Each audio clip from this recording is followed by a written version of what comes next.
Hello. Hello and welcome to this presentation called The Kick-Ass Approach to Journeying Through Cancer. My name is Martha Tettenborn. I am a dietitian. I am a cancer survivor. I am a low-carb Primal Health Coach and a author, more recently, of the book Hacking Chemo, using ketogenic diet, therapeutic fasting, and a kick-ass attitude to power through cancer. I was a guest on the low carb long weekend last year, and I thank Tracy for inviting me to come back and expand a little more on what I talked about last year. In the year since I recorded the last lecture, I have become a published author, taking my book to wide distribution in order to get the message out about your own power to journey through cancer and the things that you can do to make that journey easier and more effective for yourself. So this year I have a presentation which I will be putting up on the screen, sharing now, and we will talk our way through that together. Screen, presentation, share. All right. I have called my talk The Kick-Ass Approach to Journeying Through Cancer. When I was trying to come up with a word for how I wanted my attitude to be through the cancer journey, the word that came to me was kick-ass. And we'll talk about why that is as part of the presentation.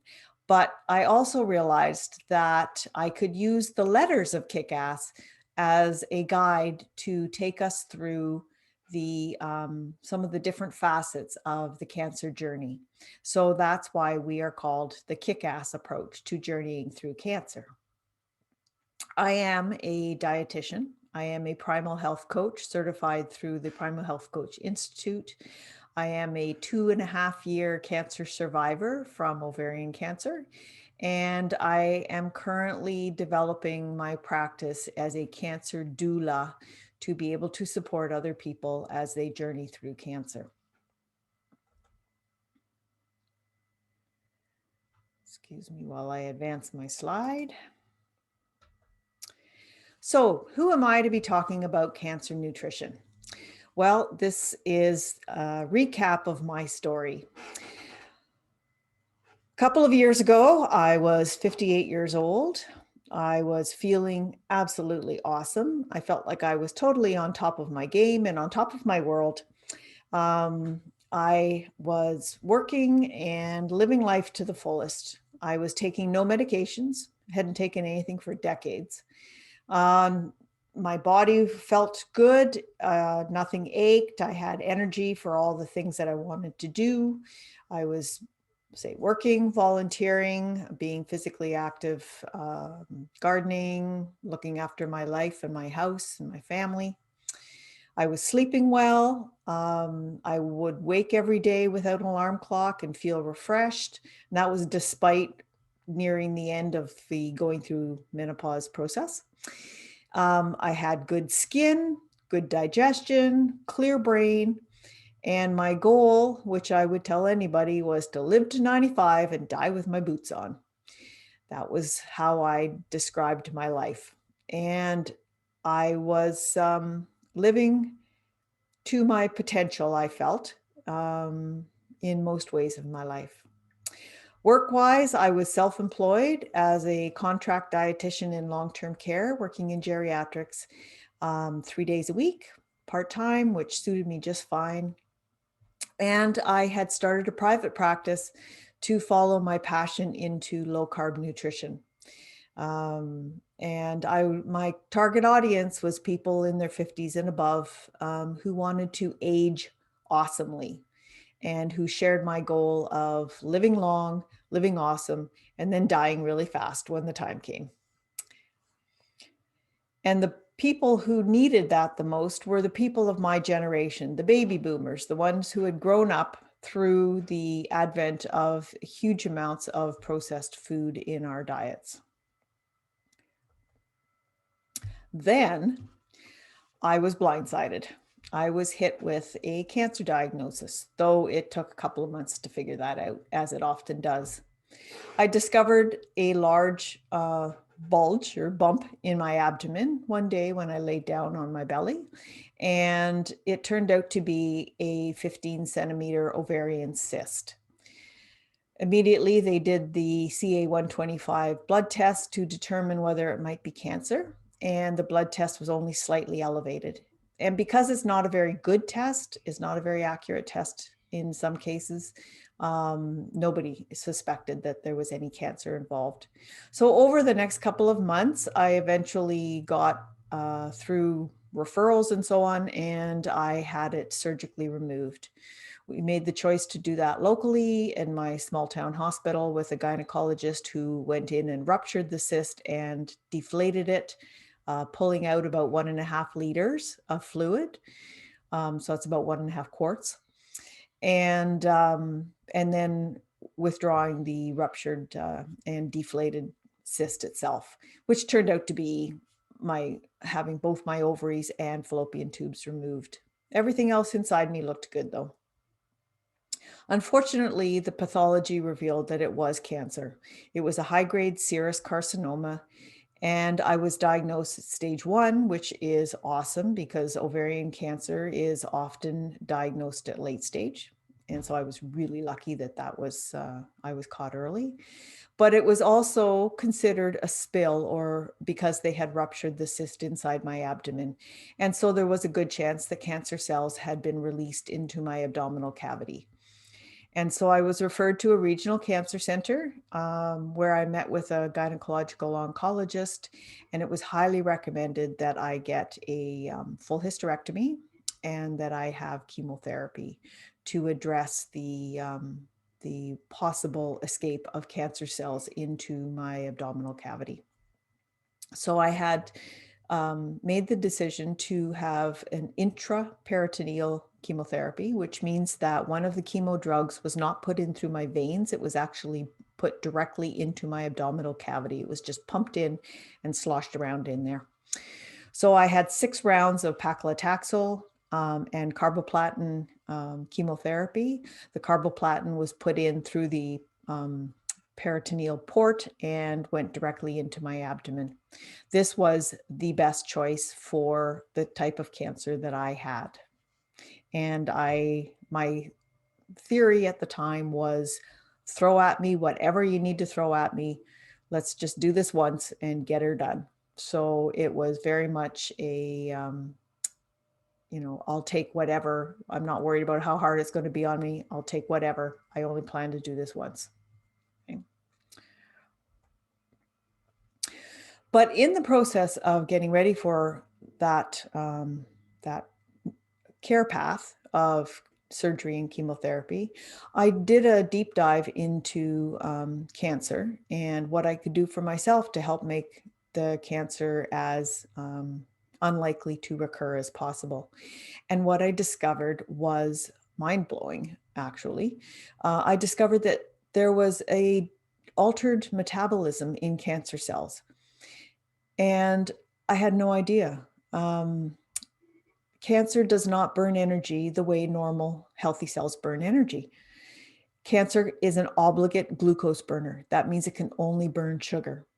And it doesn't have an off switch. It doesn't have a way to downregulate its metabolism in response to fuel supply. So if the cancer can't get the fuel that it needs, it is stressed. It doesn't have the ability to just quiet itself down and wait for fuel like healthy cells do. It turns out that this process of cancer metabolism, an altered metabolism, was first recognized and described in the 1920s. And in fact, a German scientist by the name of Otto Warburg actually won the Nobel Prize for this in 1931. And we still call this, this type of metabolism the Warburg effect. However, cancer metabolism, the whole field of research was basically lost after the Second World War, and it was eclipsed by the discovery of DNA, which is the genetic material, the description of genetic material by Watson and Crick.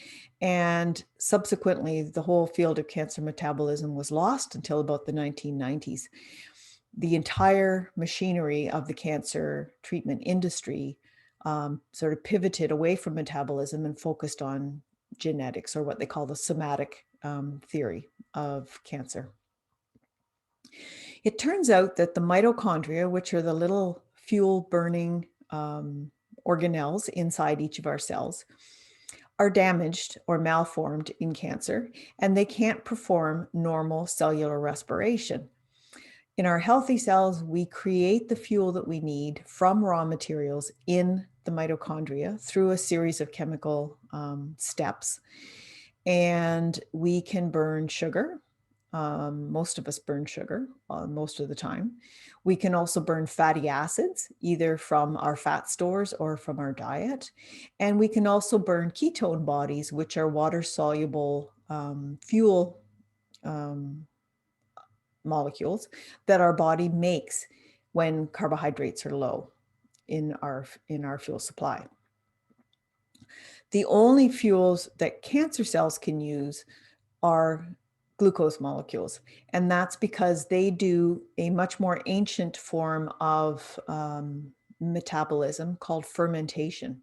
And it actually is a chemical reaction, a very fast chemical reaction that takes place right in the fluid of the cancer cell itself. So this is a much more fundamental or old, ancient biological mechanism. We still use it when we need instant energy for the fight or flight reflex. So if you have an adrenaline rush and you suddenly need energy to run away from a saber-toothed tiger, the energy that you get is from fermentation of glucose that's stored in your muscle cells, and you have instant energy. It's not a very efficient fuel conversion. It doesn't produce anywhere near as much energy as the mitochondria do. And it creates waste products, particularly an acid called lactic acid. And that acid has to be removed from the cell, so it gets pumped out into the intercellular environment and causes inflammation around the cell. So these are all things that make cancer very different. I was gobsmacked. As a dietitian, I had never heard this. But it does mean that there's a role for metabolic therapies or fuel partitioning. In other words, how you fuel your body. There's a role for that in cancer. And again, like, who knew? As a dietitian, we were only ever trained to say that, try not to lose weight, eat whatever you can, despite the side effects of the treatments or the tumor itself. Get in whatever calories you can so that you don't lose weight. That was really all we knew. We were using nutritional supplements, and we were using extra sugars and extra fats and stuff to try and boost caloric intake. But cancer has this metabolic Achilles heel. It's got a weak spot. If you can control the fuel supply, then you can impact on cancer's ability to grow. And if you can control the fuel and the fuel supply process, in other words, the things that help your body to acquire fuel, help your cells to acquire fuel, then you can really impact on how a cancer cell is fueled. So that is controlling the carbohydrates in your diet, because that's where the glucose comes from for your blood. And controlling the carbohydrates will control the level of insulin in your blood. And insulin is the hormone that allows cells to access the glucose. And cancer needs insulin and insulin-like growth factors in order to draw the glucose inside the cell where it can be burned for fuel. So cancer cells actually have more insulin receptors on their surface than normal cells. So by keeping insulin low, through keeping our dietary carbohydrate intake low, we are again stressing the cancer cells. Now, I want to say that everything that we talk about today is for educational purposes only, because we are not in a patient and healthcare professional relationship. I also want to say clearly that this is not a cure for cancer. Nobody is claiming that this is a cure. This is a way to help your body discourage cancer growth, but it is not a cure for cancer. It's also important to note that these are powerful interventions that we're going to be talking about, and that they should only be undertaken with the knowledge and the approval of your healthcare team. Because they're powerful interventions, your healthcare team needs to look at the medications that you're on. If you're on any medications, especially medications for diabetes or hypertension, which is high blood pressure, you have to have medical supervision before you attempt a strict keto diet or any sort of extended fasting, because these interventions will normalize your blood sugar and normalize your blood pressure very quickly, like within days. And if you're still taking medications that will artificially pull those things down, your blood sugar or your blood pressure, you could end up in medical problems. So medications generally need to be adjusted fairly quickly when someone goes from eating a normal diet to a ketogenic diet. And particularly if you go further and you go into fasting. Okay, so don't take this stuff lightly. Be sure your health team knows what's going on. All right, so I've called my approach the Kick-Ass approach to journeying through cancer. What does that mean? That means that when I looked at how I was going to go through cancer, I knew that I did not want to be a powerless victim of my cancer. I was not willing to just go, oh my God, okay, tell me what to do. I wanted to be an active participant. But I also knew that I did not want to be a warrior. I did not want to be in a battle. Being battle ready is a high stress, cortisol inducing mental situation. It's a hard place to be long term. I wanted more peace than that. So I was not willing to be a warrior. I wanted to kick cancer's ass. I wanted to be powerful, and I wanted to make sure that I was in control and I was doing everything I could to make my journey as effective as possible. So kick-ass to me means that we're powerful, that we're knowledgeable, that we're positive and approaching everything from a positive mindset, that we're in control of our journey, and that we're doing things for ourselves that will positively impact our outcome. And we know it. That's what kick-ass attitude means to me. And so that's where I hope that I can show you that you do not need to be the victim, and you don't need to feel like you're in a fight and have that battle ready hormone flood of negative scared hormones, or that we can, or anger hormones, that we can do this from a position of power and knowledge and effectiveness. All right, so Kick-Ass stands for a ketogenic diet approach, which will help to lower blood glucose. We'll go through each of these in the following slides. Intermittent fasting, again, brings down blood glucose, brings down insulin, kicks up ketones. C is for the chemo fasting protocol, which is the actual fasting regimen that I used for my chemotherapy treatments. K is for knowledge, knowing how cancer works and how to make that useful for you. A is for attitude and advocacy. S is for side effects, and the other S is for spirit and self-love. And we're going to go through each of those. K is for ketogenic diet. I'm not going to do an in-depth what is a ketogenic diet. I don't think today or this presentation is the place for that. However, A ketogenic diet is a diet that's low enough in carbohydrates to cause the body to produce ketones as an alternative fuel for muscles and for the brain. That's really all it is. It could be built of a variety of different kinds of foods, or it can be built of no food, as in fasting. The point of a ketogenic diet is that it causes ketones to be produced. Okay. We have a process in the liver called gluconeogenesis, which will create glucose molecules or sugar molecules to supply the needs of the few parts of our body that are totally dependent on glucose, such as red blood cells, which don't have a mitochondria, and some of our brain functions. If we have an adequate protein intake through our ketogenic diet, that will preserve our lean muscle mass and will provide for satiety or make you feel full and satisfied with your meals. A ketogenic diet will also have an adequate fat intake to produce satiety or make us feel full and comfortable, and will help provide enough calories for weight maintenance.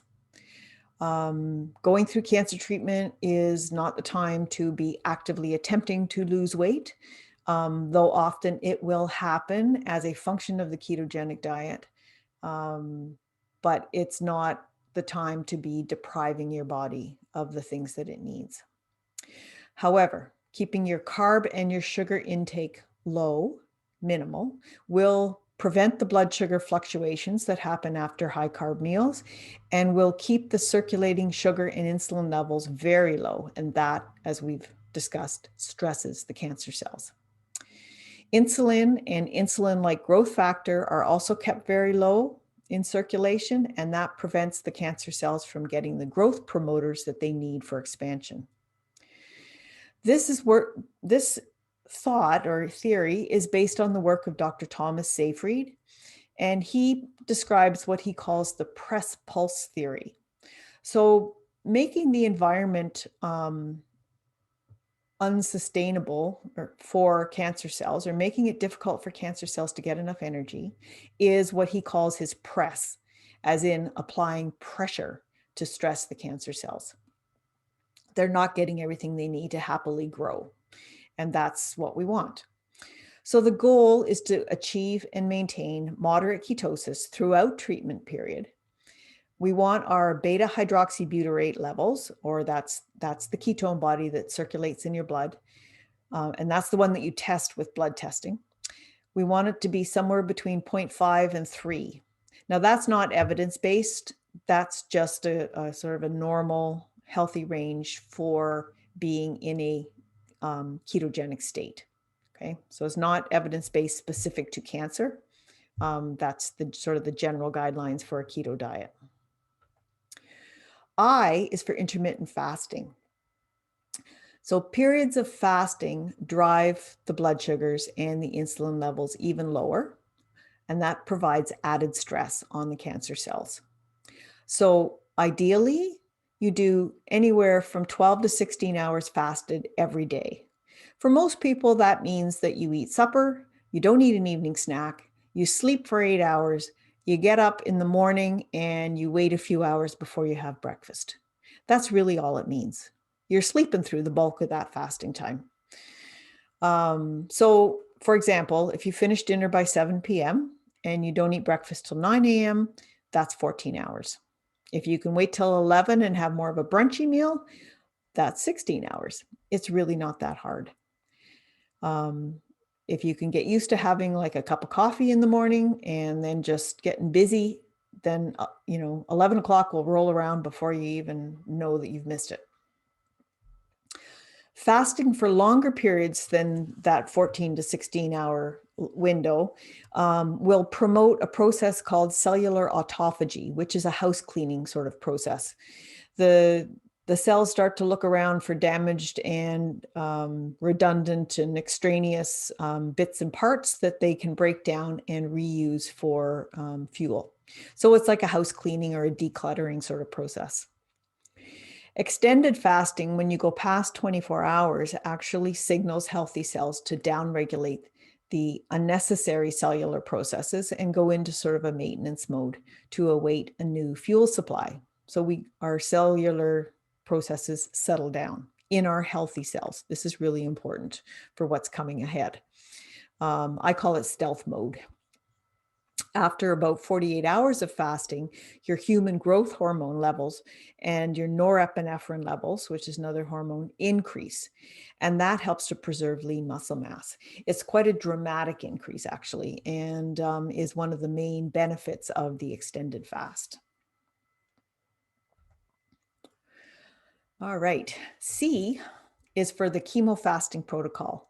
And this is the 72-hour fasting window that I used through my chemo cycles, and that is based on the evidence of research done by Dr. Seyfried, but also by Dr. Walter Longo in California, who did a lot of work on fasting during chemotherapy.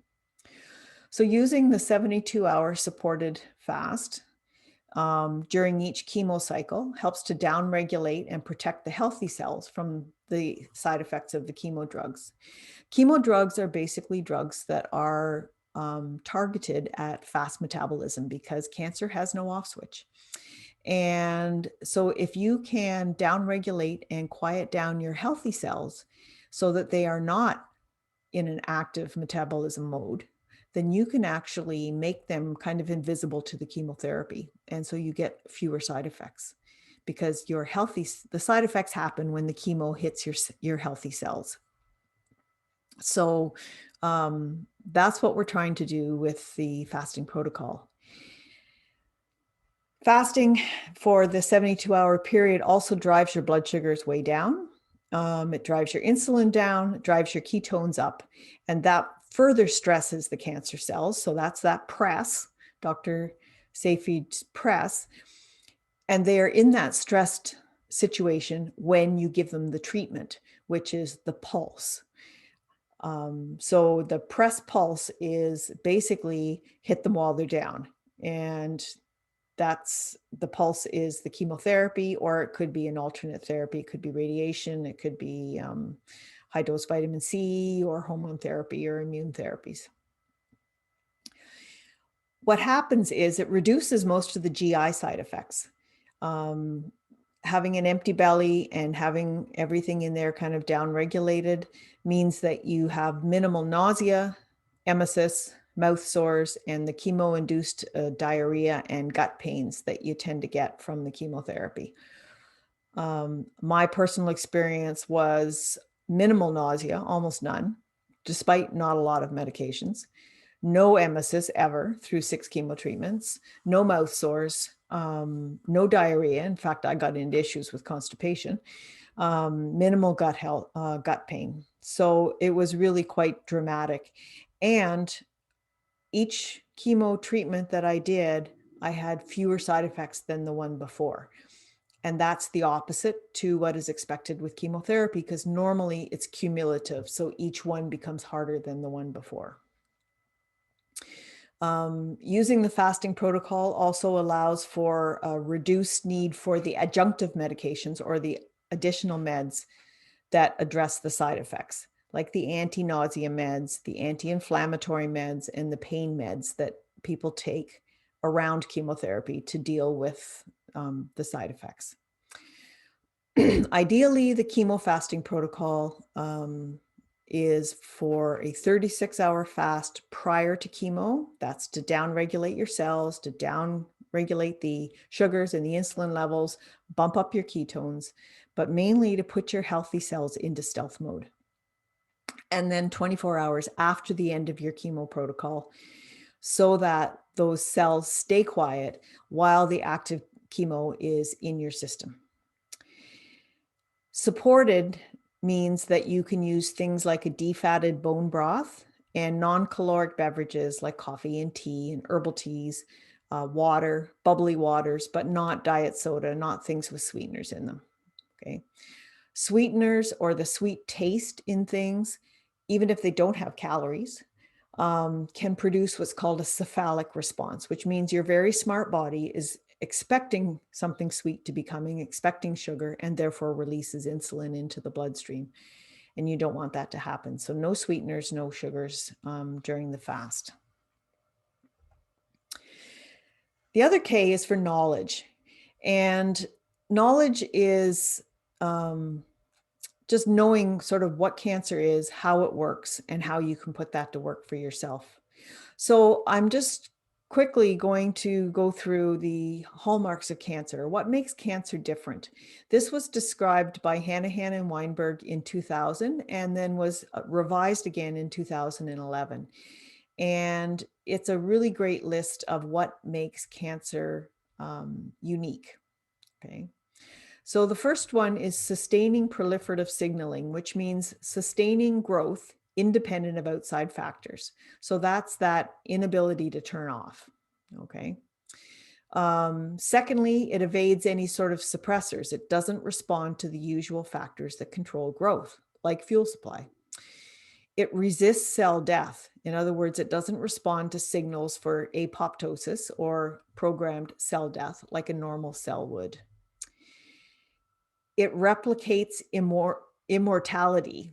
In other words, it doesn't, most healthy cells have a set number of replications or cell splitting where it grows, and then they eventually get old and die.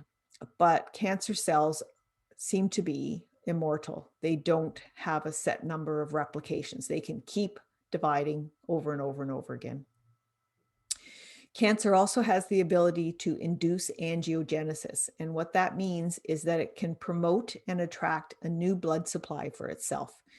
Every cell in the human body exists alongside a capillary or a blood supply. Even if it's only one cell wide, there are blood vessels that support and supply every single cell in the body. So as a tumor grows, the cells on the inside of the tumor have to have a blood supply. And cancer cells have the ability to attract and encourage growth of blood supply.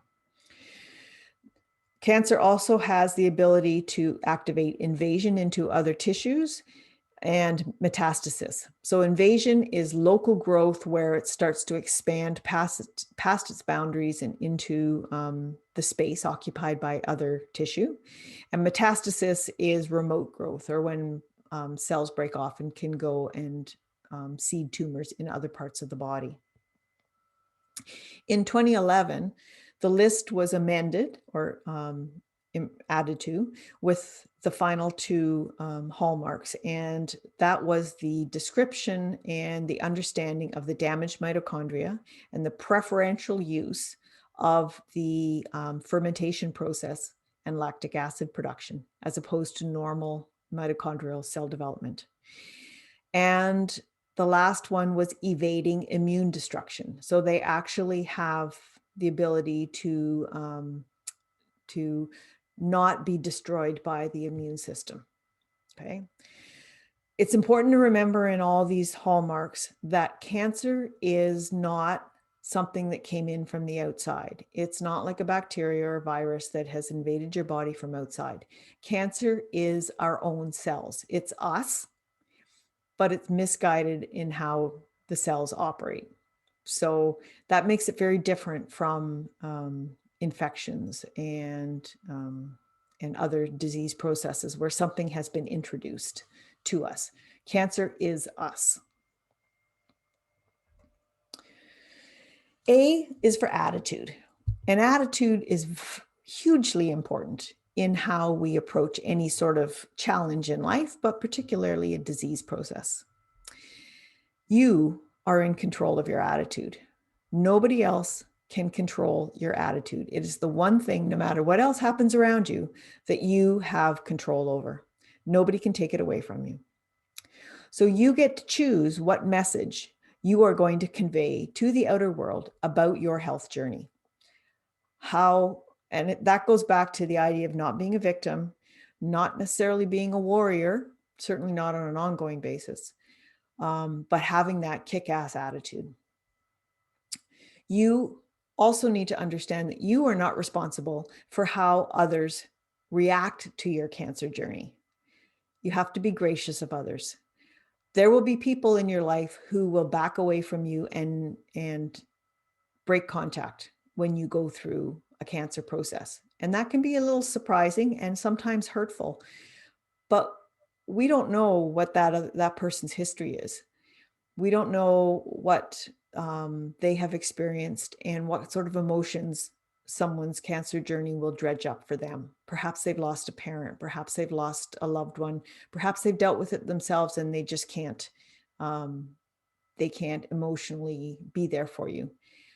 That's okay. That's their journey, not yours. Other people will step forward, people that you thought maybe were just acquaintances, barely acquaintances, will step forward with support and positive energy for you. It's really quite surprising, but be gracious to other people. You are not responsible for their journey, and you're not responsible for their reaction to your journey. Refuse to be the poor dear. This was important to me. You know, I had so many people come up to me when I was bald and obviously looking like I was going through a cancer journey. And they would say, "Oh, my dear, how are you?" And like they wanted me to be not well. And I would be, "I am awesome. Thank you very much." um, so I just refused to accept pity. There was no room for pity. I wanted to be in control of that. Attitude also involves advocating for yourself and for your own decisions. And that includes things like deciding that you're going to follow a ketogenic diet or use fasting around your chemotherapy. Your medical team may not be aware of cancer metabolism and the power that you have to make some changes with that. And you need to advocate for why you feel that that is something that you want to try.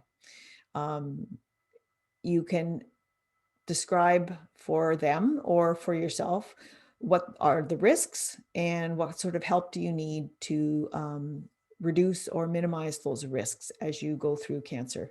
It might be something as simple as adjusting your hypertension medication so that you don't get into low blood pressure, or reducing your diabetic medication, or giving you guidelines for how to reduce your diabetic medication as you go through a ketogenic diet, so that you will not run into low blood sugars.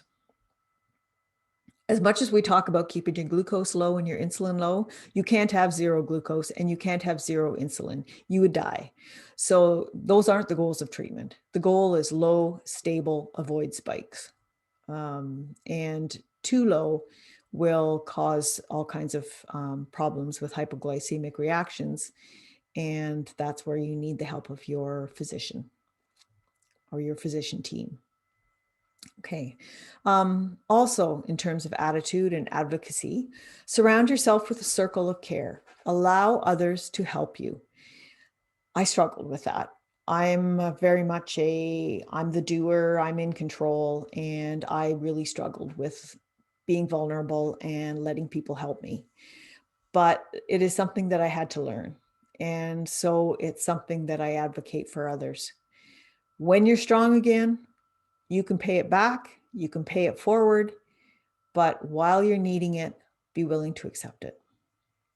And also, in terms of attitude, is to make sure that you care for the caregivers around you, particularly if it's a spouse or a parent or an adult child. These people are traveling this journey with you. They are struggling with your cancer almost as much as you are, but they don't have the perks that you do as being the center of attention.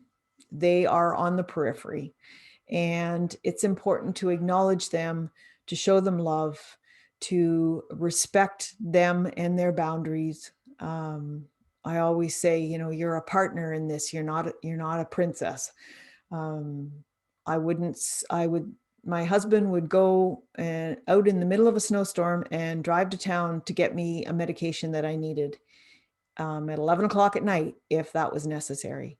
But I would not send him into town just because I wanted a pizza. So be respectful and be loving and full of gratitude for those who are around you, who provide you care. The first S is for side effects. And we just wanted to kind of go through the list of some of the things that are common chemo side effects, and also very briefly how the Kick-Ass approach, the keto diet and the chemo fasting protocol can help with reducing them. So the first one is nausea and emesis. Emesis means throwing up. Chemotherapy will attack fast metabolizing cells. And in an adult human body, we don't have a lot of cells that are actively in growth phase because we're in more of a maintenance phase.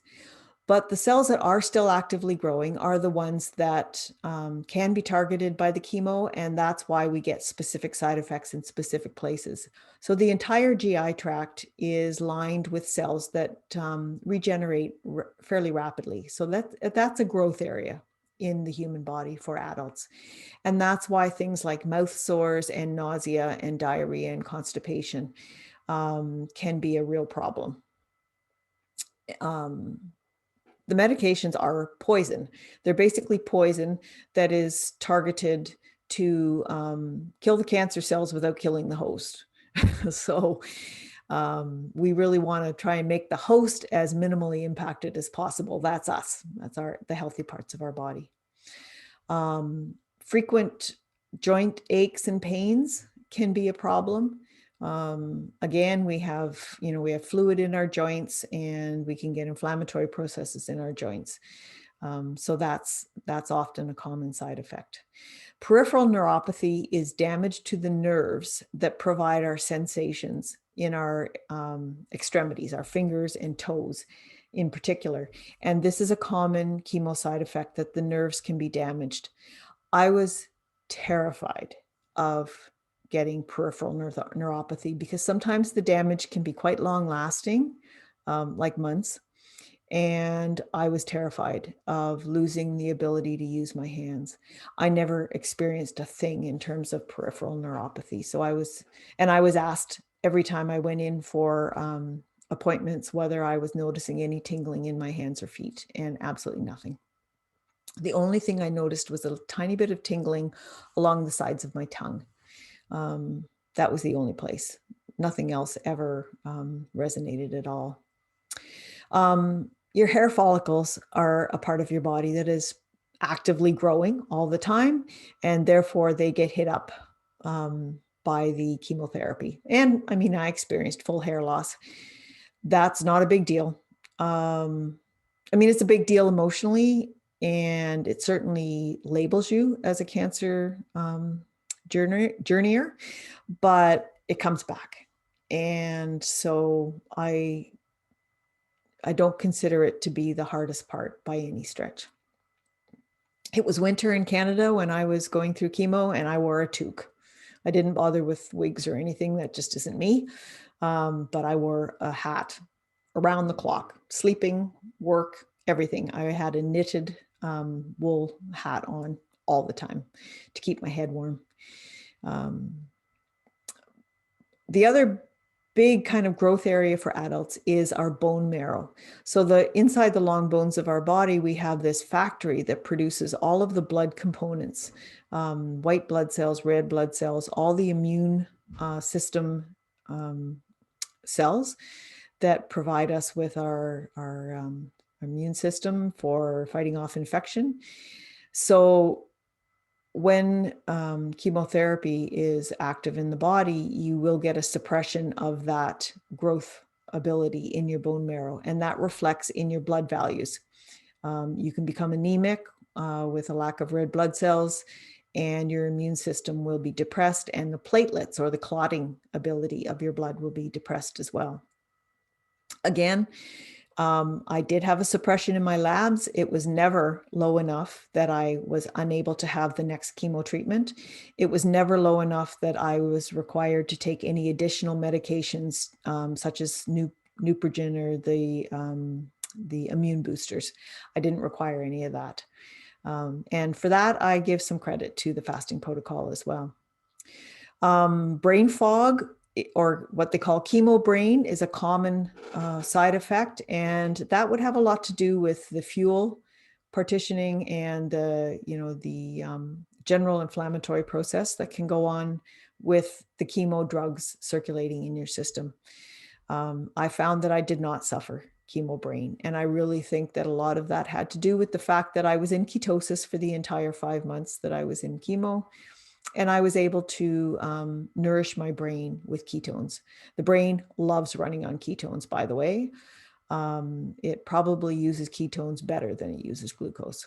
And ketones are water soluble, so they cross the blood-brain barrier and provide a great fuel. Lethargy and lack of energy is definitely a side effect as well. Some people will be hit really hard. I found that I was low energy. I would describe it as low energy for 4 or 5 days around each chemo treatment. And then my energy would come back pretty much to normal. And I would have about 2 to 2.5 weeks of normal life in between my chemo treatments. I mean, I wasn't out running or anything. But I was able to do my work, and I was able to run, have a normal day and look after my house and enjoy my life. And painful nail beds on your fingernails and toenails, because again, growing nails is another area of our body that is constantly in growth mode.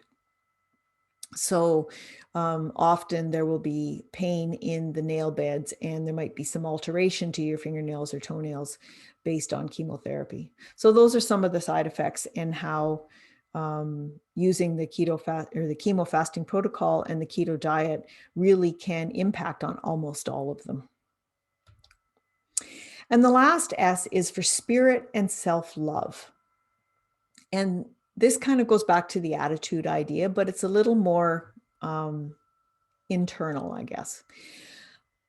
I really believe that we are all part of a bigger energy that is around us.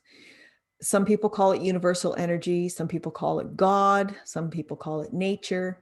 Everybody has their own way of defining it, but almost all cultures will acknowledge that there is something bigger that we are all a part of. And it's really important to connect to that.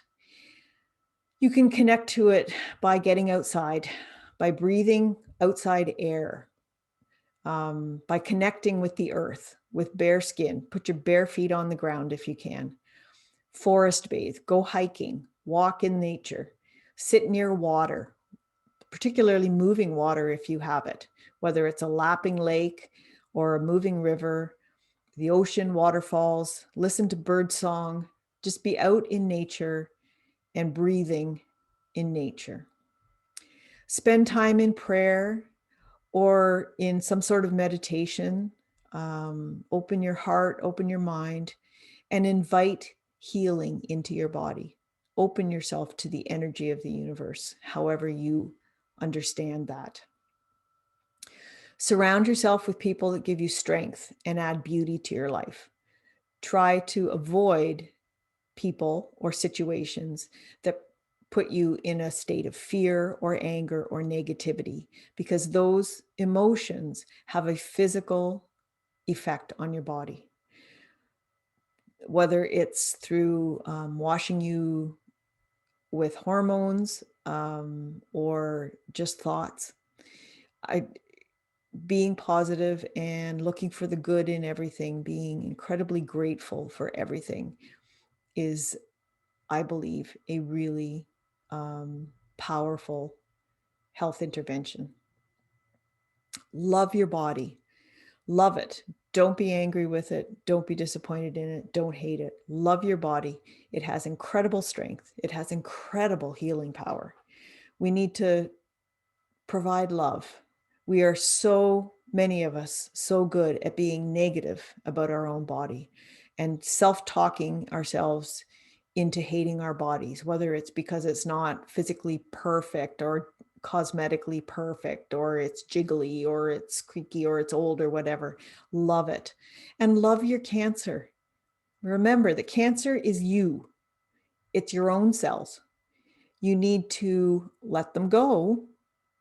You need to do the Marie Kondo, does it spark joy sort of thing.